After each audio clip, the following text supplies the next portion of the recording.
Tô de volta por aqui, até quando só Deus sabe, porque tô sempre sumindo e aparecendo. Estou de volta, né? Vou aproveitar a vontade que eu tô sentindo de postar aqui para poder falar com vocês sobre um assunto que tem sido polêmico e curioso aí nesse meio da internet, inclusive para os pais, e eu acho muito pertinente falar aqui também, que é o assunto tratado na minissérie Adolescência. Eu acredito que alguém não tenha assistido essa série ainda, acho muito difícil, mas acho provável. Primeiro eu pensei, vou pesquisar a fundo, trazer dados e tal, mas eu escolhi falar como alguém que viu a série e tirou conclusões baseadas no que entendeu a partir dela. Porque na verdade é isso, é assim que deve ser. A gente, ou pelo menos a maioria, vê e entender a mensagem que a série quer passar, o filme quer passar, sem precisar buscar por outros meios essa informação. Eu busco por enriquecimento, mas aí já é opcional. Esse vídeo vai ter spoiler, mas eu sou uma pessoa boa com resumos, pelo menos eu acredito, algumas pessoas também já me falaram, que eu tenho uma forma de explicar, de contar as coisas que fazem as pessoas se interessarem em assistir, em ver, em ler, e não simplesmente se contentar com o que eu falei. Então eu vou aproveitar isso, eu vou dar spoiler, mas nada que tire a importância de assistir a série de fato. A série Adolescência é uma série que conta com 4 episódios, cada um de mais ou menos 1 hora. A série inteira foi gravada em plano sequência, o que significa que não houveram edições, não houveram cortes, foi apenas um take. Por exemplo, na cena do colégio, a pessoa tá passando aí, vai voltar o assunto para outra pessoa, pega outra pessoa na volta. Tipo assim. O primeiro episódio da série já começa com os 2 pés na porta, literalmente. É a polícia invadindo a casa do personagem principal, que é Jamie, um pré-adolescente, né, um menino de 13 anos, que supostamente assassinou a sua colega. E aí, quando a gente tá assistindo aquela cena e a gente vê aquele menino na cama, todo sujo de xixi, né, porque ele fez xixi na roupa, você olha e você pensa... Precisava toda essa brutalidade, dessa maneira, assim, dessa invasão tão brusca. Você já começa a imaginar que é uma crítica ao sistema policial. Aí eles levam o menino para a delegacia, o pai fica louco, a mãe fica louca, a irmã fica desesperada. Só que uma coisa que eu observei logo a princípio é que o pai não parecia tão sensibilizado com a situação em relação ao filho, tanto quanto a mãe. E aí a gente imagina, é porque mãe é assim e tudo mais. E ele vai para a delegacia com a esposa, com a filha, e descobre que o filho dele está sendo acusado de assassinato. E aí eles ficam sem entender nada, e como assim, o meu filho não seria capaz de fazer isso? E a gente pensando... Que injustiça, né? Como é que faz isso com uma criança? E aí o menino escolhe o pai para ser o tutor dele, né, para estar acompanhando ele. Jamie insiste em dizer que ele não matou a menina, e a gente fica... Gente, o olhar da criança já transmite a verdade de que ele é inocente. Como é que as pessoas conseguem olhar para aquela criança e tratar ela como um suspeito? Só que no final do episódio a gente vê que ele realmente era o assassino. Eles só precisavam de uma confissão, e ele não confessou.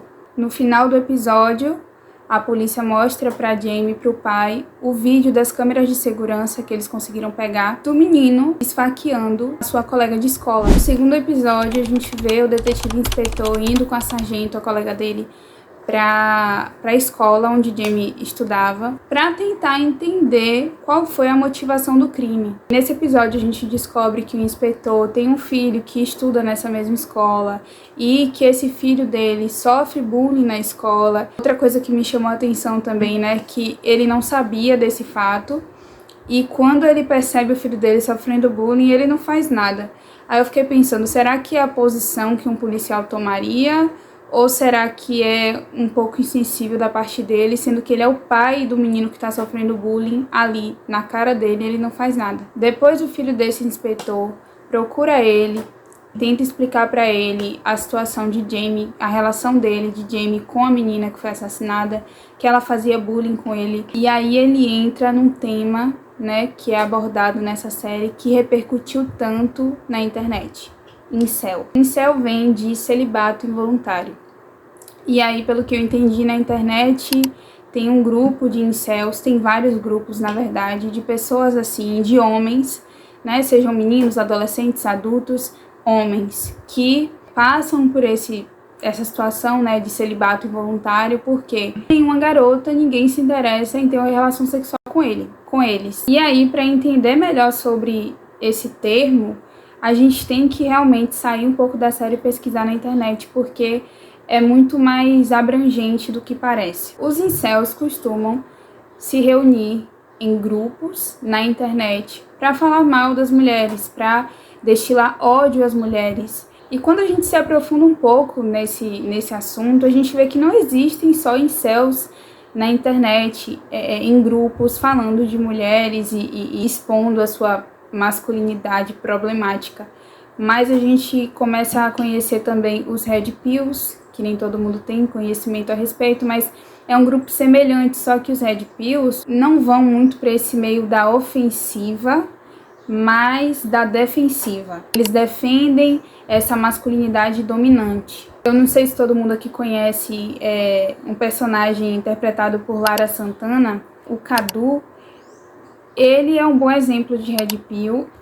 Ele é aquele hétero top, sabe? E o Red Pill, se a gente pudesse resumir ele assim, a grosso modo, seria hétero top. É o hétero top. Ele não passa por essa situação de celibato involuntário, muito pelo contrário, mas ele tem posicionamentos, discursos muito problemáticos a respeito das mulheres, a respeito de como um homem deve se comportar perante a sociedade e tudo mais. No terceiro episódio, e pra mim particularmente é o melhor episódio da série, Jamie passa por uma conversa, passa por uma sessão com a psicóloga e o episódio é inteiro focado nisso. Pra mim é o melhor episódio porque ali eu vejo a revelação do verdadeiro Jamie, sabe? Ele sai aquele perfil de menino bonzinho e acanhado e pobre coitado, e ele revela um lado dele, que não é só esse lado que existe nele, a gente sabe, mas ele revela um lado que explica pra gente, pelo menos me explicou, como que ele teve a coragem de fazer o que ele fez com a colega de escola dele. Inclusive, esse episódio, apesar de ser o melhor pra mim, também foi o pior. Porque eu não sei se só eu, mas eu acredito que outras mulheres também. Eu me senti muito acanhada, muito intimidada. Fiquei um pouquinho aterrorizada também. Parecia que eu tava no lugar da psicóloga, sabe? Quando ele gritava com ela e ela ficava tensa, eu ficava tensa junto. E teve um momento muito específico que ela estava sentada, ele estava de pé e ele gritou com ela, assim, dando uns passos para frente. Naquele momento ela se assustou, que ela deu um saltinho da cadeira e eu também. Eu estava na cama e eu dei esse mesmo saltinho. E eu acho que foi depois dessa cena que ele debocha dela, dizendo que ela tá com medo de um garoto. Só que, infelizmente, quando se trata desse jeito agressivo, desse jeito ameaçador, pode ser um menino, pode ser um homem adulto. A gente sente o mesmo desconforto. Outro ponto interessante também desse episódio ele tá ali gritando com ela o tempo todo, ela fala pra ele se acalmar, ele não dá um pingo de ousadia, e aí quando o guarda aparece na porta, ele só aparece, ele não precisa falar nem fazer nada, ele só aparece na porta, ele nem chega a entrar. Ele se contém. Ele sabe se conter na presença de outro homem, mas na presença dela, ele não tá nem aí, ele desdenha daquilo, ele desdenha da situação, ele desdenha dela. E aí, quando chega no final do episódio, ela fala que é a última sessão que ele vai passar com ela, porque acho que depois vem o julgamento e tudo mais. Aí ele fala, não, você não pode me deixar, eu gosto de você, você gosta de mim, você gostou de mim. E aí ela não responde nem que sim, nem que não. E aí ele se desespera. E aquilo ali pra mim reflete talvez o perfil de um incel, sabe? É a revolta por não se sentir querido, por não se sentir gostado. A necessidade que ele tem de ter o afeto dela. E aí quando ele vê que não era como ele imaginava, ele começa a se desesperar. Ele começa a querer amenizar o que ele fez nos minutos anteriores. E aí quando ele percebe que nada vai mudar, ele volta para aquele jeito dele agressivo. E aí xinga ela de tudo que é coisa. Quando a psicóloga fala sobre a menina conversa com ele, quando entra nesse assunto, ele fica mais arredio, mas aí começa a desenvolver ali um diálogo, né? Acho que o que ela esperava mais. E aí ele começa a falar sobre a menina que vazou nudes dela na escola, de um menino que ela estava se envolvendo, e aí todo mundo ofendeu muito ela, e quando ele viu que ela estava vulnerável, ele se aproximou dela, né, tentou ali dar uma investida, e ela não quis, ela rejeitou ele, e ele ficou muito decepcionado com aquilo, só que talvez nem todo mundo tenha percebido, né, quando ele disse que ele se aproveitou da vulnerabilidade dela. Então, assim, que consciência tá tendo um menino de 13 anos de saber o momento em que ele deve se aproximar? Quando a menina tá vulnerável, ele deve fazer isso, porque as chances de ele conseguir o que ele quer são maiores. Você se aproximar de alguém que está vulnerável para conseguir aquilo que você quer é uma espécie de manipulação também.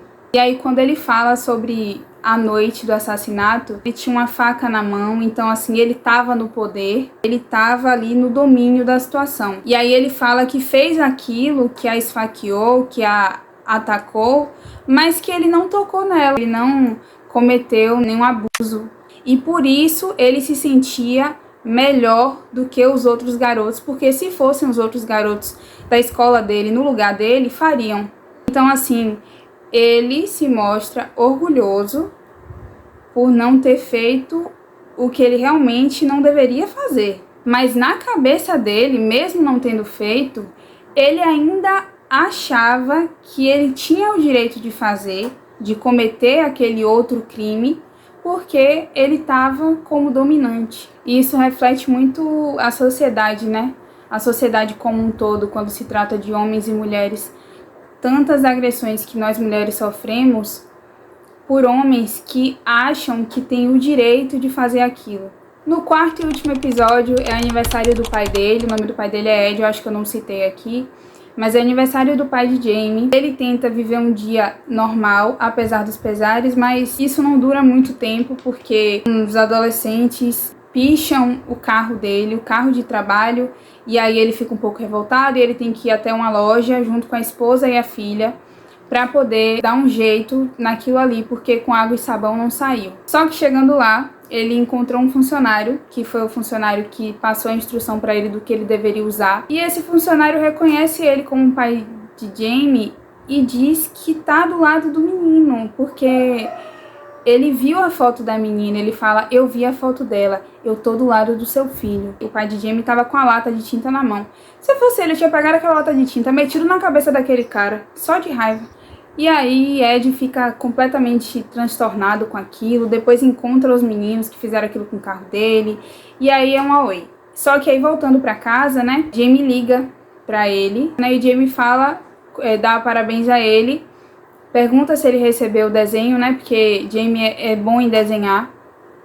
Ele diz que sim, e Jamie fala com ele que tá pensando em admitir o crime, e aí o pai fica mudo. Aí a mãe toma a frente da ligação, e aí para não deixar o filho constrangido, ela começa a conversar com ele: oi filho, tudo bem? E a irmã tenta ajudar. Quando ele percebe que elas duas estão presentes e que ele não estava falando só com o pai dele, ele fica completamente decepcionado. Nem tem a imagem do menino, só a voz dele. E a voz dele deixou bem claro aquilo, sabe? Ai, eu pensei que eu tava falando só com meu pai. E aí ela começa a conversar com ele, a irmã começa a conversar com ele, e ele super animado, né?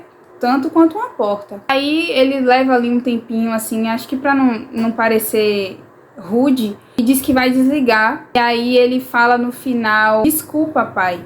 Na presença da mãe e da irmã, ele só pede perdão ao pai. Então você vê como ele reverencia muito o pai dele, ele endeusa muito o pai dele. Ele põe o pai dele num pedestal porque é como ele vê os homens.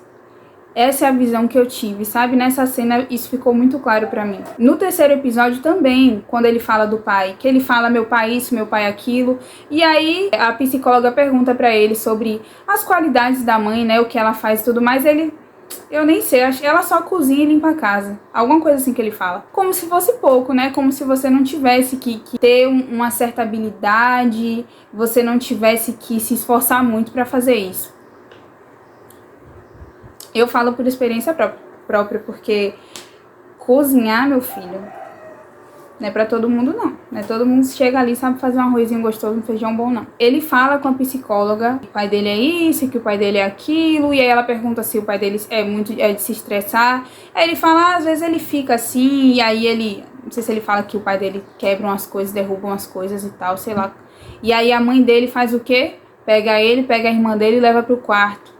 Pra quê? Pra eles não ficarem traumatizados, né? Com o pai sendo agressivo. Só que ele tem essa noção, sabe? De que o pai dele faz isso. E eu, no momento que ele começa a ser agressivo com a psicóloga, eu vejo o pai dele ali. Parece que ele tá reproduzindo exatamente as coisas que o pai dele faz.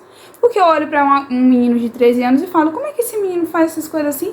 Parecendo um adulto, parecendo um homem. Ele se espelha em alguém. E quando ele vai falar do pai também, ele fica um pouco triste com ele mesmo, porque ele percebe que o pai dele não fica muito alegre por ele não ser bom em nenhum esporte, porque não é muito a praia dele, ele realmente não tem habilidade. O pai dele tenta botar ele numa coisa, tenta botar em outra, mas ele consegue ver a decepção no olhar dele, e aí ele fica decepcionado com ele mesmo. E já indo pro final do último episódio, a gente tem a conversa da mãe e do pai de Jamie falando sobre a forma como eles criaram o menino. Eles se questionam onde erraram, eles se questionam onde eles estavam, sabe? O que é que eles poderiam ter feito para ter evitado essa situação. E aí Ed fala que tentou colocar ele no futebol, tentou colocar ele em outro esporte, e ele nunca teve talento e tudo mais, e ele ficava meio decepcionado.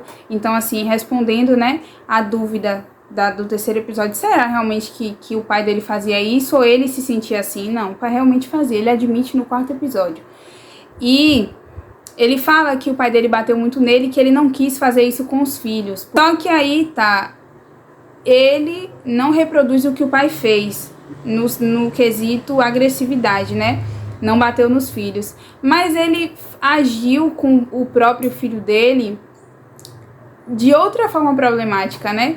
Depositando no filho expectativas que ele não podia suprir, cobrando do filho indiretamente, né? Não, talvez não com palavras, mas com olhares, atitudes, como a questão do futebol, cobrando do menino o que não estava ao alcance dele, sabe? De realizar para o pai, de deixar o pai orgulhoso, porque na verdade essas coisas assim de querer que os filhos supram as nossas expectativas é uma coisa completamente errônea, porque as chances da gente se frustrar com isso são muito grandes, visto que cada ser humano, principalmente a criança, nasceu, cresceu, virou adulto, virou adolescente, as escolhas dele são para fazê-lo feliz e não para fazer os pais felizes, sabe? E a felicidade dos pais tem que estar atrelada à felicidade dos filhos, no meu ponto de vista. Então, assim, pô, ele queria o filho no boxe, no futebol, mas o filho dele é bom em desenho. Por que ele não colocou o filho dele para trabalhar isso, sabe? Para desenvolver essa habilidade, esse dom. E óbvio que nenhum pai é perfeito, porque antes de tudo somos pessoas, somos seres humanos, somos errôneos. Seja pai, seja filho, seja tio, seja avô, a gente sempre vai errar em algum grau. Então não tem como realmente ser perfeito. Só que às vezes comportamentos problemáticos diferentes levam o mesmo nome. Por exemplo, tem gente que não agride fisicamente, mas agride com palavras. Eu ouvi algumas pessoas falando que essa série é pra gente começar a vigiar os nossos filhos na internet. Eu concordo com esse ponto, mas eu quero acrescentar mais algumas coisas. Eu acho que essa série é principalmente para a gente questionar a forma como a gente está educando os nossos meninos. Por que eles são mais agressivos? Por que não respeitam a palavra de uma mulher? Por que quando a gente vai buscar nos índices de estupro, assassinato, quem costuma cometer esses crimes, em sua maioria, são homens? Casos de bullying nas escolas, é muito difícil você ver que meninas assassinaram, fizeram um massacre porque sofriam alguma coisa. Normalmente essas coisas partem de homens, sejam eles meninos ou adultos. O crime que aconteceu em Suzano, o massacre de Columbine.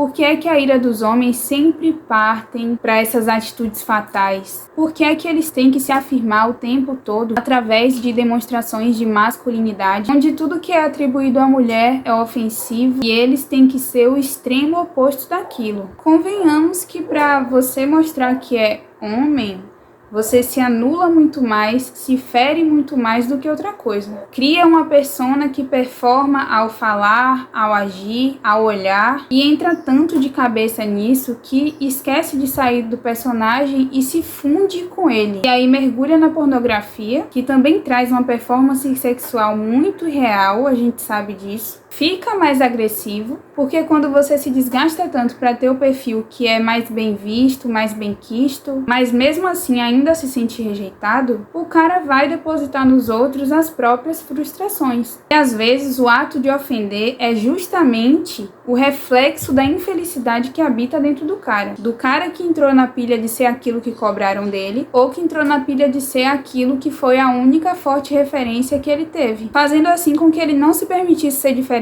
daquilo, assim como ele vê sendo as pessoas que ele ofende, que ele agride, seja um homem que é gay, por exemplo, ou seja uma mulher que deu um não a ele, por exemplo. Entende o que eu quero dizer?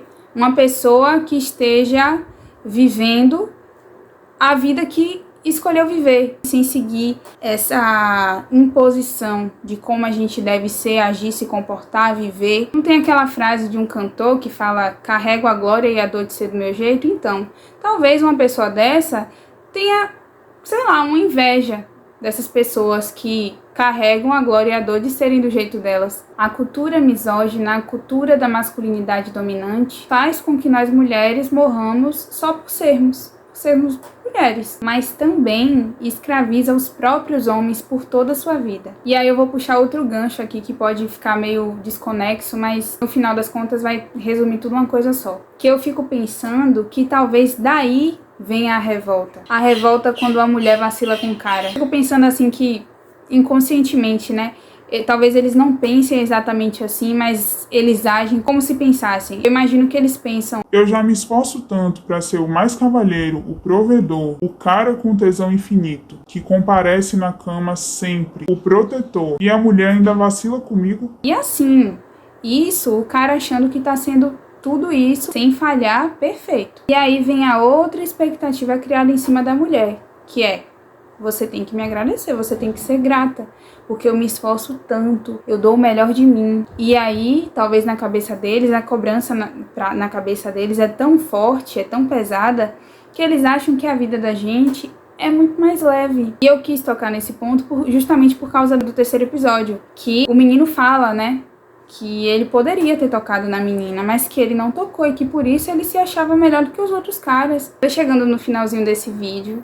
Quero pedir o seu gostei. Se você chegou até aqui, achou esse vídeo pertinente, se você achou esse vídeo interessante, se você concordou com o que eu falei ou não concordou tanto assim, mas achou que o meu pensamento, a minha reflexão é plausível, minimamente plausível, deixa seu curtir, tal, compartilha com quem você acha que também vai achar isso interessante, ou se você quiser também ajudar esse canal a crescer. E eu quero propor uma reflexão aos homens. Se você for homem e estiver assistindo isso, se disponha a essa reflexão. Porque não, esse vídeo não é um vídeo de ódio aos homens, propagando ódio aos homens. Eu não odeio os homens. Eu não sou contra os homens, sabe?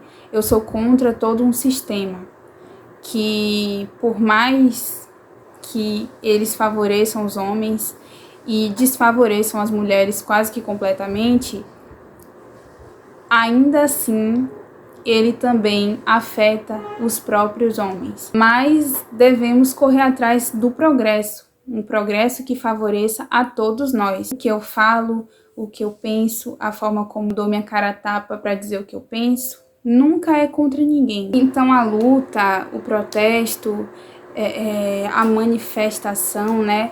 A forma como a gente se manifesta, como a gente contraria, como a gente discorda, não é sobre deter os homens. A gente vê como essa cultura favorece o homem hétero. Eu sei que essa parte às vezes é chata de ouvir, mas ela é muito necessária de ser repetida, porque estão o tempo todo tentando deturpar, e eu não vou dizer que não exista realmente pessoas que, sou anti-homem. sabe? Porque existem extremos em tudo. Claro que tem categorias, que tem classes, classificações, que elas automaticamente já se denominam extremistas, entendeu? Pela forma de pensar, pelas ideologias. Eu nem vou entrar nesse âmbito aqui, mas existe, né? Tem esse fato.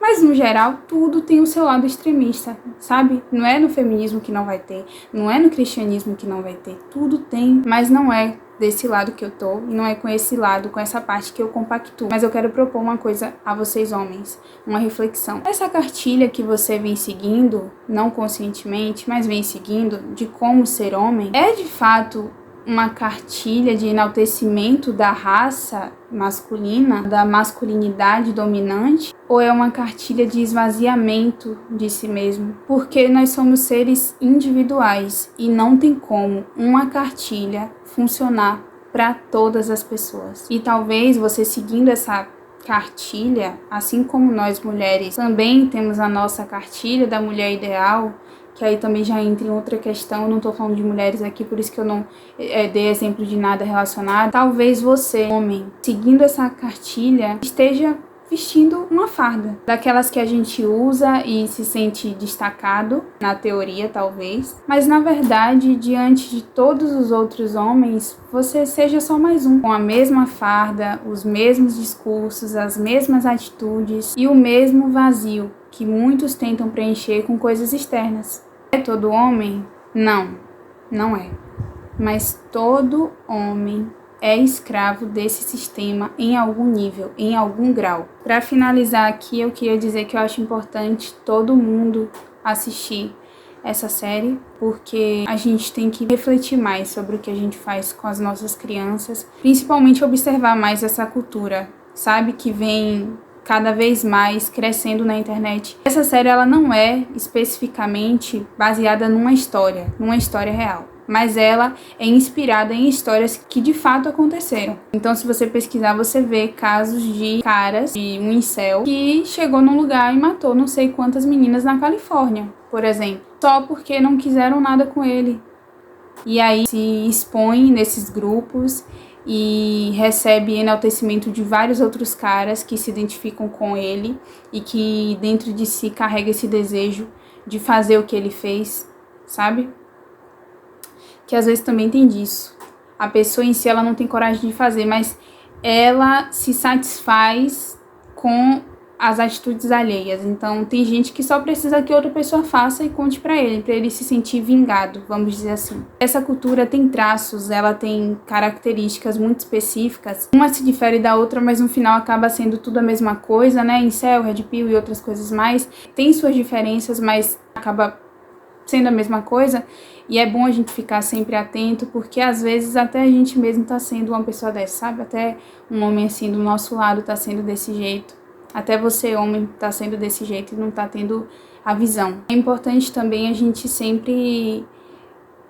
também criar uma cultura, sabe? Essas pessoas não criaram culturas, a gente também criar uma cultura.